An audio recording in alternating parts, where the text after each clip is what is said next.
Greetings, guest. Welcome to the Patriarchy, where we explore cinema classics fueled by predictive Hollywood programming and unpack how our favorite characters in cinema got egg all over their faces. I am your commentator, Dom, and tonight we're unpacking Grease with a bit of crybaby.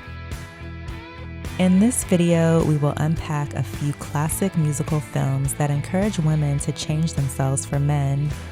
First, we'll explore the plot of Grease, directed by Randall Kleiser, based on the musical written by Jim Jacobs and Warren Casey. And Grease chronicles the young love story of Danny Zuko, played by John Travolta, and Sandy Olsen, played by the late Olivia Newton-John. Then we're going to talk about Crybaby, a John Waters film starring Johnny Depp and Amy Locane. Both movies are teenage love stories set in the 1950s that follow the same formula of innocent girl falls for bad boy. So Grease, as the story goes, is set in 1958, and its main characters, Danny and Sandy, experience one of those whirlwind summer loves at the beach, while Sandy's family is on vacation in the States. They don't think that they'll see each other again after spending the summer together, since Sandy's family is visiting from Australia. But when the school year at Rydell High starts and Sandy's family has decided to stay in the States, the two are reunited again, to both Danny and Sandy's surprise. Sandy!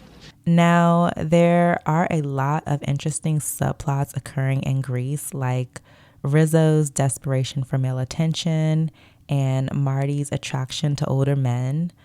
But today we're focusing on the main storyline of Danny and Sandy. So Danny and Sandy as a couple are like night and day. Danny's a tough guy. He's characterized as a greaser and the leader of the T-Birds gang.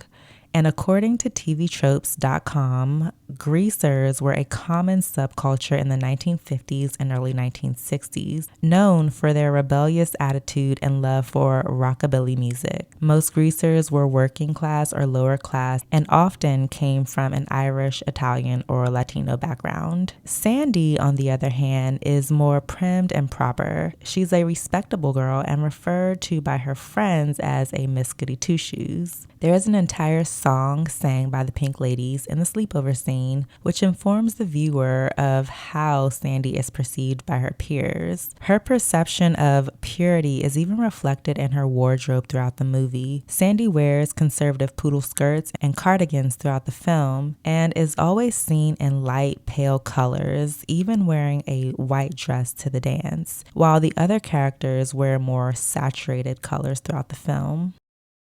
So, back to the story. When Rizzo, one of the Pink Ladies, which is the affiliated girl clique to the T-Birds, mischievously reintroduces the pair after Sandy described Danny to her and her friends, Danny is very dismissive of her and tries to play it cool in front of his boys because, he can't be getting all hyped up over some chick. This obviously upsets Sandy, and she does what all women should do when men act up like this. She leaves. Now, we all know that Sandy is still hung up on Danny internally, but she's smart enough not to chase him for answers, and she simply moves on with the school jock, Tom. So Sandy's willingness to walk away causes Danny, who really likes her, to chase her, even steps out of his comfort zone to try and impress her. He does get her back, but their relationship falls apart again at the school dance after Danny wins the dance competition with Cha-Cha. Now, Danny does a lot of questionable things in this movie. In addition to acting like he didn't care about Sandy when they were reunited, he also tried to hide her from his friends when they went to the diner for dinner.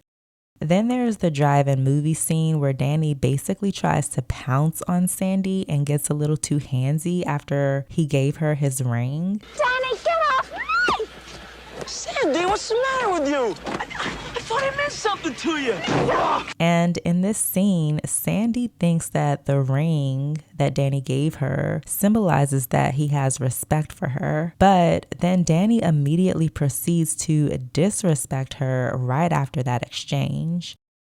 But the most questionable thing of all in this movie, in my opinion, is why after all of that, Sandy tries to impress Danny by changing herself for him. Sandy goes from wholesome to kind of for the time period. She surprised him with this new look to compliment him. Big hair, more makeup, pants so tight that they look like they were painted on her. I mean, it's a cute outfit. It's an iconic outfit, but it's not Sandy. And she did all this for a guy that didn't even treat her all that well. This movie sums up the age-old tale of a teenager who changes herself simply for acceptance. Now let's jump to Crybaby. It's essentially the same story, except this drama is set up in 1954 and in the city of Baltimore, where Wade Crybaby Walker is the leader of the Drapes, and he's pining for Allison, who's known in the movie as a quote-unquote square. I guess that's because she's kind of ordinary. So Crybaby and Allison are both visually polar opposites of each other as well.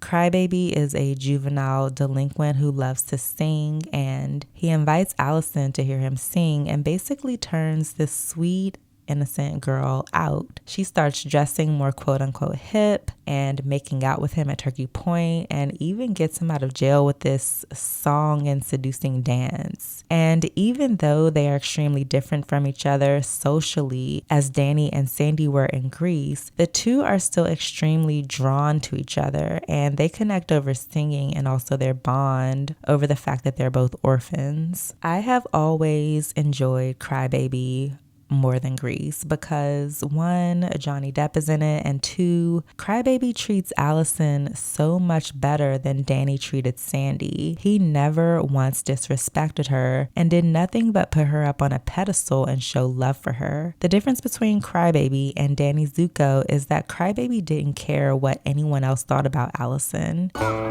She's a queen. And he made people respect her. She really didn't have to change herself for him. But what these two movies still both have in common is that they still both feature young teenage women changing their appearance for the male gaze. This was the messaging being sent to teenagers in 1978 with Grease and also in 1990 with Crybaby. And there are countless other films and TV shows in between and which were produced thereafter, which reinforce this concept of young women, you need to change yourself to suit him. Why? Patriarchy, let's get them while they're young, ingrained the messaging that women must mold themselves to their men, even the delinquent ones. Women have just always been groomed to shape shift to be what men want. And the women of this time were still largely deemed as quote-unquote second and as subordinates of the men. So naturally, women are primed through the messaging to follow their men, even when they're bad men. This story is so prevalent in so many films from back in the day, but I'm seeing it less and less now. It's more rare to see this particular storyline in newer films coming out. So I guess we're making some progress, right? What are your thoughts? Drop some titles in the comments on other movies that feature women changing themselves for a man. And if you've enjoyed this video, please don't forget to like, share, and subscribe for more. Signing off now, your friend, Dom.